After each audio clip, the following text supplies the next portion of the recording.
கரூர் கொடுந்துயர சம்பவத்தில் சிபிஐ விசாரணைக்கு உத்தரவிட்டு உச்சநீதிமன்றம் தன்னுடைய இடைக்கால தீர்ப்பாக வழங்கி இருக்கிறது. மேலும் அதனை கண்காணிப்பதற்கு ஓய்வு பெற்ற தலைமை நீதிபதி அஜய் ரஸ்தோகி தலைமையில் 3 கொண்ட குழுவும் அமைக்கப்பட்டிருக்கிறது. எஸ்ஐடி ஸ்பெஷல் இன்வெஸ்டிகேஷன் டீம் சிறப்பு விசாரணை குழு அமைக்கப்பட்டிருக்கிறது.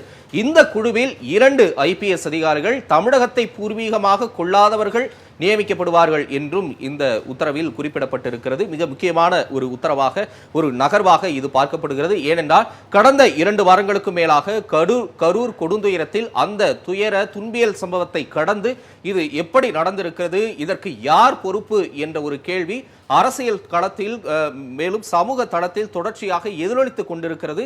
நீதிமன்றத்திலும் அது எதிரொலித்து வருவதை நாம் பார்த்து வருகிறோம். ஏற்கனவே கடந்த காலகட்டங்களில் உயர்நீதிமன்ற மதுரை கிளையில் விசாரணை என்பது நடைபெற்றது. அதற்கு அப்பாற்பட்டு சென்னை உயர்நீதிமன்றத்தில் தனி நீதிபதி விசாரணை என்பதும் நடைபெற்றிருக்கிறது.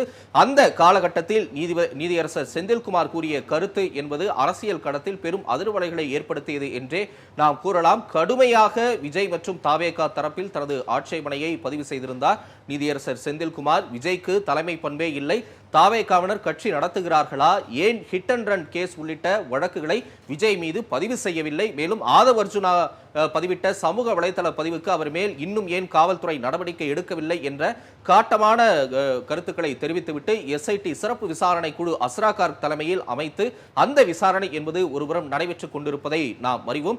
ஏற்கனவே இந்த கரூர் துயர சம்பவம் நடைபெற்ற செப்டம்பர் 27 இரவே ஓய்வு பெற்ற நீதிபதி அருணா ஜெகதீசன் தலைமையில் ஒரு நபர் குழு என்பது அமைக்கப்பட்டு விசாரணை என்பது தொடர்ச்சியாக நடைபெற்று வருவதும் களத்தில் இருந்து நாம் அறிந்து வருகிறோம். இந்த வகையில் யார் பொறுப்பு என்ற கேள்வி தொடர்ச்சியாக எதிரொலித்து வரக்கூடிய சூழலில் அரசியல் களத்தில் தாவேகா, அதிமுக, பாஜக உள்ளிட்ட ஒரு தரப்பு இந்த சம்பவத்திற்கு தமிழக அரசு, குறிப்பாக காவல்துறை, கரூர் மாவட்டத்தைச் சேர்ந்த முன்னாள் அமைச்சர் குறிப்பாக செந்தில் பாலாஜி மீதும் தங்களுடைய விமர்சனத்தை, முழுமையான ஒரு குற்றச்சாட்டை அவர்கள் மீது வைத்து வருவதை நாம் பார்த்து வருகிறோம். மறுபுறம் திமுக மற்றும் அதனுடைய கூட்டணி கட்சிகள் அரசு காவல்துறை தரப்பில் இருந்து தங்களுடைய ஆதாரம் என்ற சில காணொளிகளை விளக்கி விஜய் மற்றும் தாவேகா தரப்பு தான் இந்த ஒரு கொடுந்துயரத்திற்கு முழு பொறுப்பேற்க முடியும், அதற்கான ஆதாரங்கள் எங்களிடம் இருக்கிறது என்று அரசியல் ரீதியிலான விமர்சனத்தையும் அவர்கள் மீது முன்வைத்து வருவதை நாம் தொடர்ச்சியாக பார்த்து வருகிறோம். இந்த நிலையில் உச்சநீதிமன்றத்தை தமிழக வெற்றி கழகம் உள்ளிட்ட 5 தரப்பு நாடு இருக்கக்கூடிய சூழலில் சிபிஐ விசாரணைக்கு உத்தரவிட வேண்டும் என்பது மிக முக்கியமான ஒரு கோரிக்கையாக, வாதமாக இருந்தது.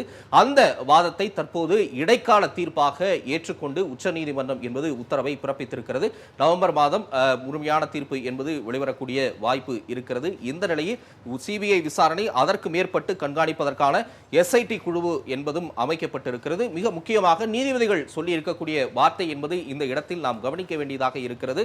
கரூரில் நடைபெற்ற சம்பவத்தில் யார் பொறுப்பு என்ற பாரபட்சமற்ற நியாயமான உண்மை என்பது அனைத்து தரப்பு மக்களுக்கும் தெரிய வர வேண்டும் என்றே நீதிபதிகள் குறிப்பிட்டு தங்களுடைய இடைக்கால தீர்ப்பு என்பதை வழங்கி இருக்கின்றனர். மேலும் சென்னை உயர்நீதிமன்றம் வழக்கை விசாரித்த முறைமைக்கு நீதிபதி கண்டனத்தையும் பதிவு செய்திருக்கிறார். உச்சநீதிமன்ற நீதிபதி சென்னை உயர்நீதிமன்றத்தில் நீதியரசர் செந்தில்குமார் தனி நீதிபதி அமர்வு கடுமையான ஆட்சேபனையை விஜய் தரப்பின் மீது பதிவு செய்திருந்த நிலையில் எஸ்ஐடி விசாரணைக்கும் அவர் உத்தரவிட்டிருந்த நிலையில் அந்த நடைமுறையை தற்போது உச்சநீதிமன்ற நீதிபதி என்பது கண்டித்திருக்கிறார். சென்னை உயர்நீதிமன்றத்தில் சட்ட விசாரணை நடைமுறை என்பது இதற்கு ஒத்துவராது என்பதும், அவர் எப்படி இவ்வாறான வழக்கை கையாண்டு தங்களுடைய கருத்தை பதிவு செய்திருந்தார் என்ற வகையிலும் உச்சநீதிமன்றம் தனது கண்டனத்தை பதிவு செய்திருக்கிறது.